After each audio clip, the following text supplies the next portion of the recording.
Cérémonie d'ouverture de l'atelier de sensibilisation sur le contrôle interne. Cet atelier a pour objectif de montrer l'importance de cette structure d'intervention. La CEDEAO, lors du sommet extraordinaire d'Accra, a décidé de sanctionner le Mali à travers une interdiction de voyage des autorités de la transition et le gel de leur avoir, un statu quo qui n'est pas bon pour notre pays. La France signe un accord de restitution de 26 œuvres d'art appartenant au trésor royal d'Abomey. Cette restitution est l'aboutissement d'un processus initié il y a 4 ans par le président français. Comme toujours, c'est un plaisir de vous retrouver sur Joliba TV News. Fidèles téléspectateurs, bonsoir et bienvenue dans cette édition. La cérémonie d'ouverture de l'atelier de sensibilisation sur le contrôle interne a eu lieu ce mardi 9 novembre au mémorial Modibo Keïta. Cet atelier vise plusieurs objectifs, notamment montrer l'importance de cette structure d'intervention. Chekne Kamisoko, contrôleur des services publics, chef de département d'investigation. Il est au micro de Adama Sanogo.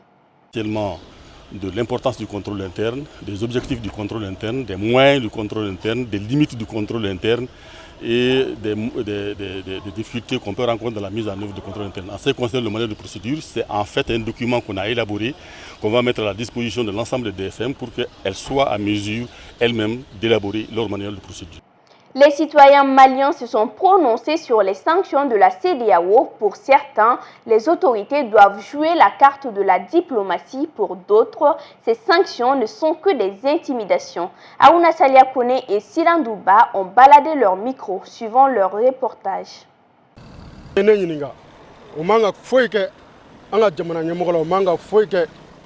Selon moi, ces sanctions ne doivent pas faire céder les Maliens et leurs autorités.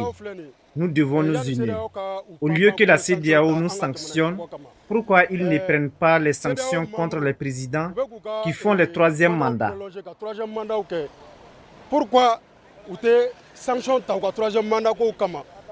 Il y a beaucoup de Maliens qui disent que non, c'est des sanctions individuelles. Tu vois, c'est des sanctions individuelles, ça fait rien, ça, ce n'est rien.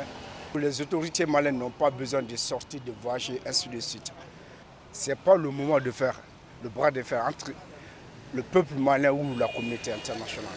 Pour moi, je veux que les autorités maliennes essayent de voir la situation. Comment on peut avoir une solution dans la diplomatie? Ce sont des intimidations, mais ils ne peuvent pas nous intimider parce que la CEDEAO est bâtie sur du mensonge. Sinon, nous sommes en guerre depuis des années, mais qu'est-ce qu'elle a pu faire pour nous aider? Depuis que Choguel est aux affaires, il ne tient qu'un double langage. Il devrait être clair.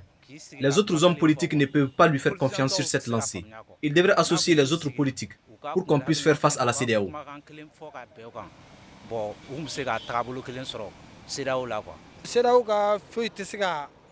La CEDEAO ne peut rien nous faire, c'est juste de la pression. Que les Maliens s'assument et on avancera. Les difficultés passeront.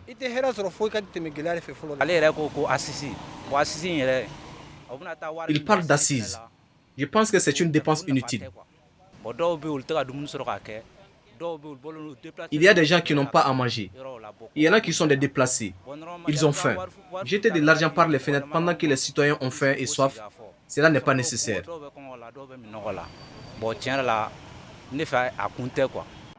Je vous le disais dans les titres, la CEDEAO, lors du sommet extraordinaire d'Accra, a décidé de sanctionner le Mali à travers une interdiction de voyage des autorités de la transition et le gel de leur avoir.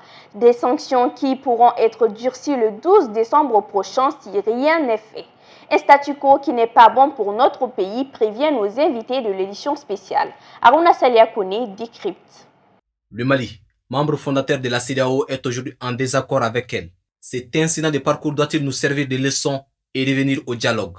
Car le Mali est lié à la CEDEAO, la communauté économique des États de l'Afrique de l'Ouest. La CEDEAO, vous savez, si c'était un État, serait aujourd'hui 4e au monde par la population, plus de 400 millions de personnes. Et elle serait 7e au monde par la superficie, 5 100 000 km². Et par rapport au PIB, nous serions aujourd'hui les 15 pays de l'Afrique de l'Ouest, nous étions un seul pays, 18e puissance économique au monde. Le Mali, c'est 5% de la population de la CEDEAO. Le Mali, c'est 2,5% de la richesse de la CEDEAO. Bien vrai que nous soyons la 5e économie de la CEDEAO. Sachons raison garder. La communauté internationale traite le cas malien à travers la vision de la CEDEAO. Selon notre analyste, cela était un facteur de plus pour que le Mali renoue rapidement le dialogue avec elle. Ce qu'on appelle le principe de subsidiarité. Ce que cela veut dire que vous pourriez vous en rendre compte que lorsque la délégation du Conseil de sécurité s'est rendue dans notre pays récemment, cette délégation a tenu à rappeler qu'elle attend la décision de la CEDEAO. Donc, les décisions de la CEDEAO sont entérinées par l'Union africaine et ensuite par la communauté internationale, y compris les Nations unies. Pour le président du CSDM, les sanctions pourraient être durcies dans les jours à venir si rien n'est fait. Ce qui est attendu, hein, c'est des sanctions plus lourdes, hein, et le 12 décembre. Là, nous avons, à part les institutions, à date, il y a 18 personnes déjà qui sont ciblées. Si les sanctions venaient à être durcies, les conséquences sont à craindre selon M. Haïdara. Un Premier ministre qui ne peut pas voyager, son gouvernement ne peut pas voyager. Et nos partenaires ont tous suspendu leur aide financière, leur aide budgétaire. Et imaginez-vous quelle serait la suite le 12. Vous savez, si les frontières sont fermées, je ne vais faire peur à personne, hein. Je dis la réalité, vous pouvez le demander. Nous avons une autonomie de 7 jours au maximum 10. Donc un pays qui ne peut pas tenir plus de 45 jours, est-ce qu'il peut soutenir la fermeture de ses frontières? On ne peut pas. La situation est critique, mais tout n'est pas perdu, estime-t-il. Ils appellent ainsi le gouvernement à vite entamer les dialogues avec la CEDEAO. Promouvoir le secteur de l'entrepreneuriat, c'est l'objectif du village de l'entrepreneur organisé par l'incubateur JocoLab. Cet événement va permettre de mieux outiller les acteurs du secteur de l'entrepreneuriat afin de développer leur structure. Elle a dit Malik Guitei. Rassembler en un point les principaux acteurs de l'écosystème de l'entrepreneuriat au Mali pour une meilleure information, c'est l'objectif recherché à travers le village de l'entrepreneur. Ainsi, durant des jours, les acteurs de l'entrepreneuriat vont beaucoup apprendre sur le cycle de vie d'une entreprise et les différentes ressources disponibles pour mieux entreprendre au Mali. Tous ceux qui souhaitent se lancer ou tous ceux qui sont déjà en activité puissent sortir avec toutes les informations nécessaires pour mieux développer leur structure, pour passer à une échelle supérieure. C'est pour avoir un secteur privé dynamique, parce que comme j'ai eu à le rappeler, c'est ce secteur privé qui porte la croissance et qui crée de la richesse dans un pays. Ainsi, les étapes les plus importantes du parcours de l'entrepreneur sont tous représentées à travers des stands.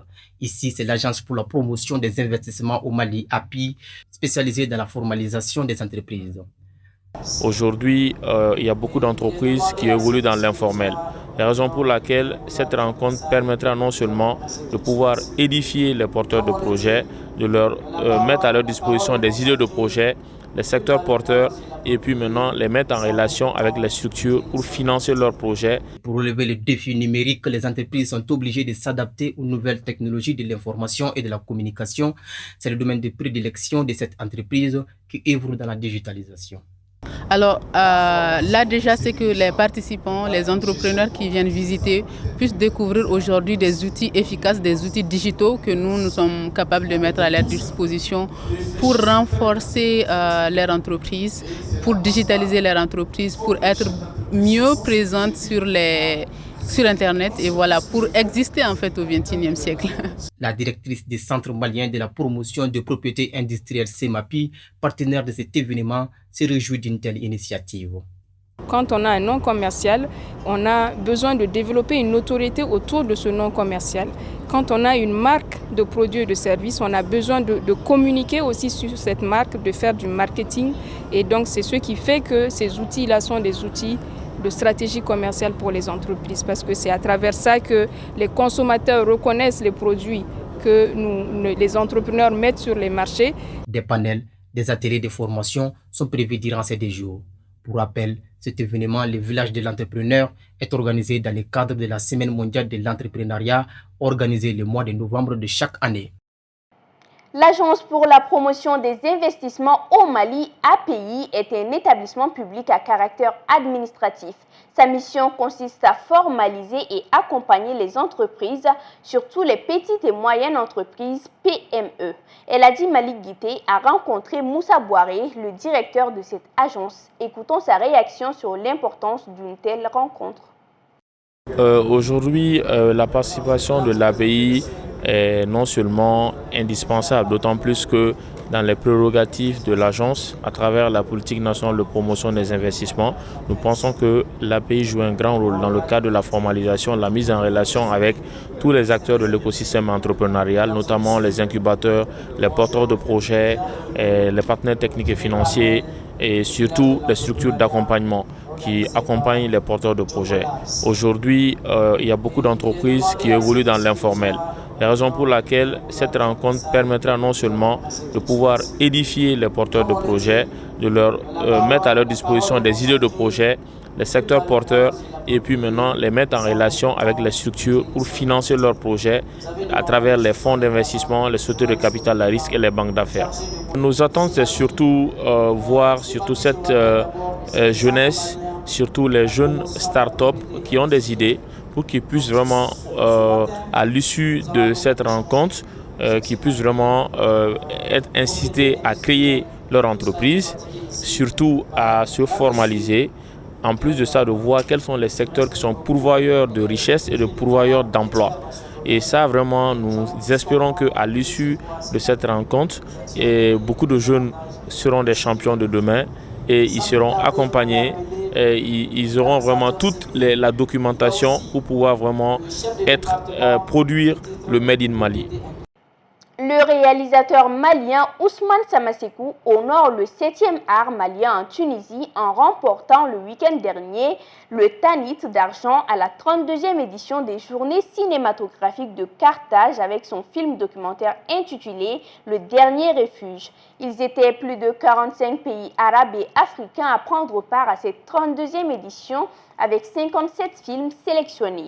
Le Dernier Refuge fait immersion dans le difficile parcours des migrants dans le Sahara, dernière étape avant la Méditerranée où beaucoup d'entre eux perdent la vie. Sélectionné dans une soixantaine de festivals à travers le monde, Le Dernier Refuge, sorti en mars 2021, a déjà remporté 6 prix, à savoir le Grand Prix du jury CPH Docs au Danemark, la mention spéciale du jury de Tarifa en Espagne, le Grand Prix du meilleur film documentaire africain aux Encounters en Afrique du Sud, mention spéciale du jury aux IFI en Autriche et ce Tanit d'argent en Carthage. Retour sur l'actualité nationale, le mémorial Modibo Keïta accueille depuis le 27 octobre 2021 une exposition des anciens manuscrits de Tombouctou. Organisée par l'ONG Savama, cette exposition vise à faire découvrir le patrimoine culturel et islamique du Mali et de l'Afrique au public. Reportage Youssouf Kone et Moussa Tembine. Après le succès de l'étape du musée national, tenue du 15 au 30 octobre 2021, qui a reçu des visiteurs locaux et de 22 autres nationalités à travers le monde, les manuscrits historiques de Tombouctou sont exposés depuis le 27 octobre 2021 au mémorial Modibo Keïta de Bamako. Il s'agit des manuscrits datant du 16e au 20e siècle. Si elle est ouverte à tout le monde, les cibles principales de l'étape du mémorial Modibo Keïta, selon les guides, sont les élèves et les étudiants. Les manuscrits, de façon générale, c'est en tout cas des choses qui ont été écrites par nos parents il y a des siècles. Nous demandons aux Maliens de venir voir en tout cas ces manuscrits-là parce que tout est dedans, réellement. Nous voulons quand même que les Maliens sachent que nous avons des manuscrits qui sont avec nous ici. Ça vaut la peine vraiment de les exploiter. Cette initiative de l'ONG Savama vise à préserver et à valoriser les manuscrits, patrimoine culturel et islamique du Mali, voire de l'Afrique et de l'humanité entière. Ces manuscrits historiques abordent plusieurs thématiques, notamment sociales, économiques, culturelles et scientifiques.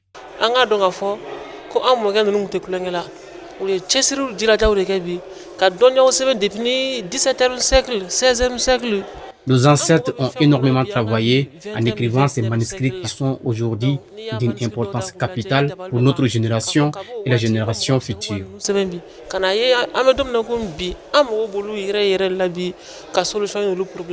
Précisons que l'exposition au mémorial Modibo Keïta se poursuivra jusqu'au 10 novembre 2021. Toutefois, selon le coordinateur de programme de l'ONG Savama, le Dr Bazoumana Traoré, une activité d'envergure nationale sur l'apport de ces manuscrits dans la construction de la paix, du vivre ensemble et du développement est en gestation. L'image du jour est consacrée au parc national de la Pandjari. Le parc national de la Pandjari est situé à 650 km de Cotonou au Bénin, à 420 km de Ouagadougou et à environ 490 km de Niamey. Il s'agit du plus grand écosystème intact d'Afrique de l'Ouest et du dernier refuge de la plus grande population d'éléphants de la région et des lions d'Afrique de l'Ouest en danger critique d'extinction, dont il reste moins de 400 adultes, desquels 25% vivent à la Pandjari. Le vaste paysage de la Pandjari contient d'importantes zones humides qui sont essentielles pour un certain nombre d'espèces locales, notamment les guépards, les buffles, diverses espèces d'antilopes et plus de 460 espèces d'oiseaux.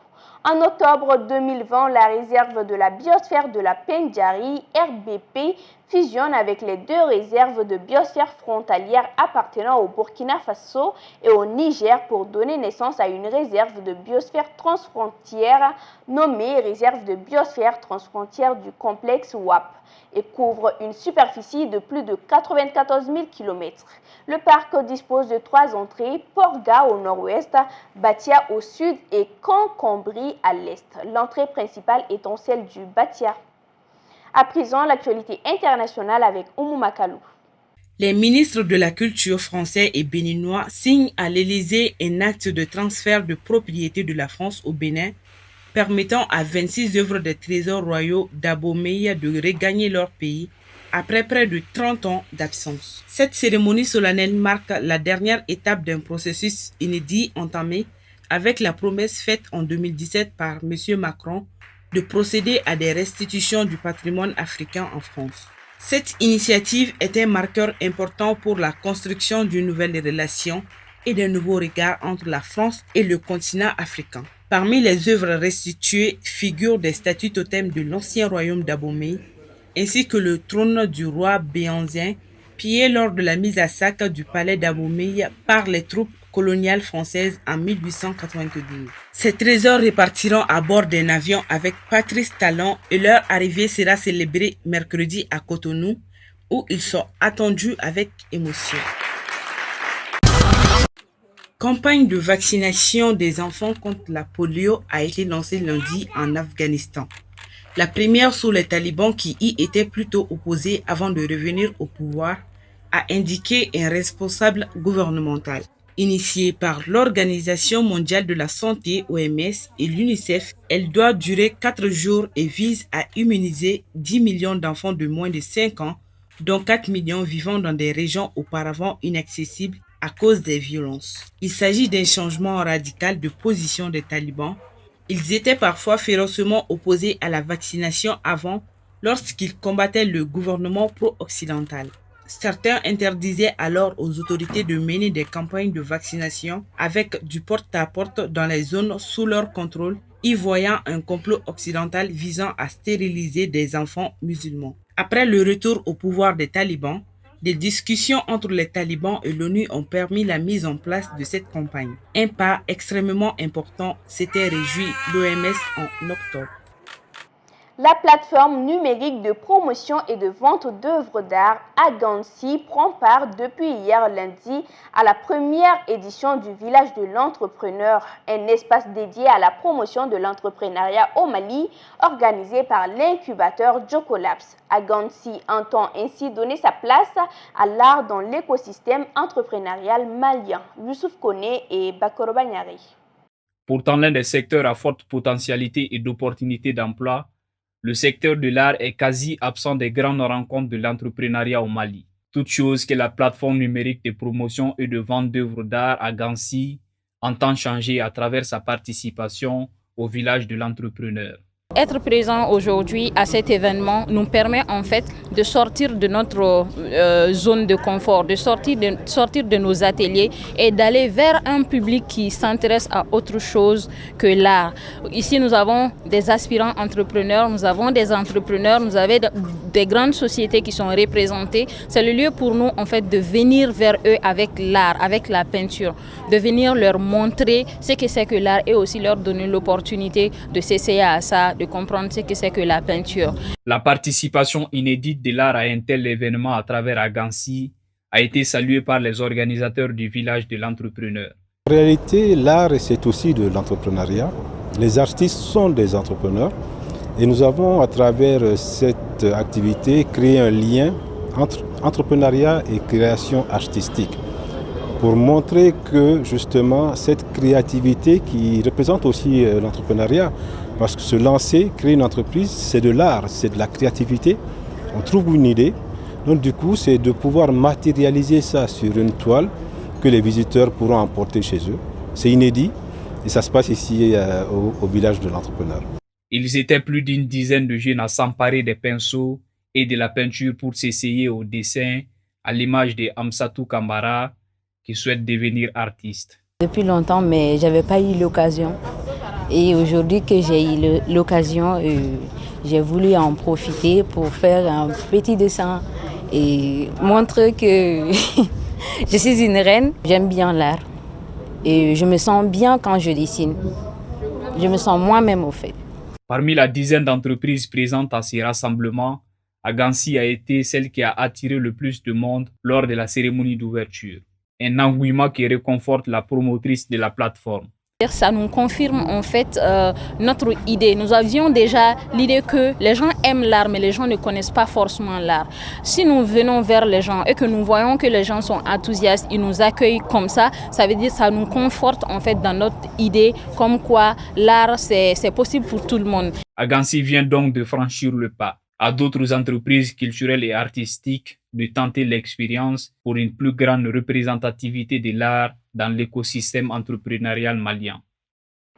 L'Association des jeunes artistes de Kasso a organisé ce samedi 6 novembre 2021 une soirée culture et artistique. Objectif, faire valoriser les valeurs culturelles de leur région. Les réactions au micro d'Eladji Malik Guitei.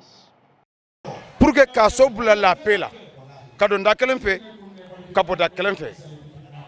L'objectif de cette soirée est de rassembler tous les ressortissants de Kasso. Sans la paix, il n'y a pas de stabilité.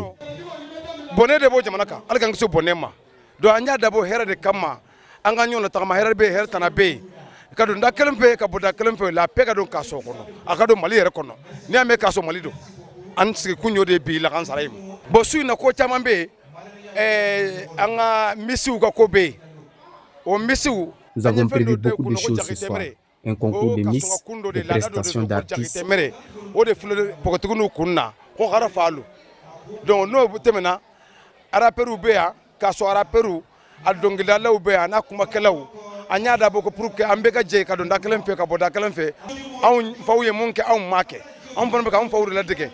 Nous essayons d'imiter ce que nos grands-parents ont fait dans le passé afin que les futures générations puissent faire pareil dans les jours à venir.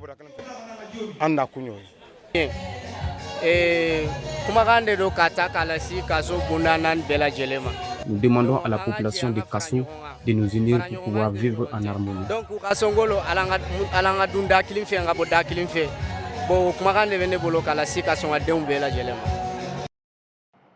Fidèles téléspectateurs, c'est la fin de cette édition. Merci à vous de l'avoir suivi. Excellente suite de programmes sur Joliba TV News.